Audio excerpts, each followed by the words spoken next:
ശുഭദിനം നേരുന്നു.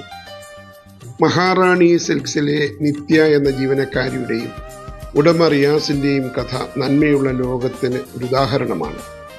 കേൾവിയില്ലാത്തവരുടെയും സംസാരശേഷിയില്ലാത്തവരുടെയും മൗനം ഒരു കുറവല്ല, മറിച്ച് ദൈവത്തോട് നിരന്തരം ചേർന്ന് നിൽക്കാൻ അവരെ സഹായിക്കുന്ന ഒരു പുണ്യമായി അതിനെ കാണണം. വാക്കുകളില്ലാത്തതുകൊണ്ട് അവരുടെ പ്രാർത്ഥന ഹൃദയത്തിൽ നിന്ന് നേരിട്ട് ദൈവത്തിലേക്കാണ് ഒഴുകുന്നത്. അത് ഏറ്റവും പരിശുദ്ധമായ ഒരു ആരാധനയാണ്. ക്രൂശിലെ സ്നേഹം വാക്കുകളിലൂടെയല്ല, പ്രവൃത്തികളിലൂടെയാണല്ലോ വെളിപ്പെട്ടത്. സംസാരശേഷിയില്ലാത്തവർ സ്നേഹം പ്രകടിപ്പിക്കുന്നത് കണ്ണുകൾ കൊണ്ടും സ്പർശം കൊണ്ടും ആംഗ്യങ്ങൾ കൊണ്ടുമാണ്.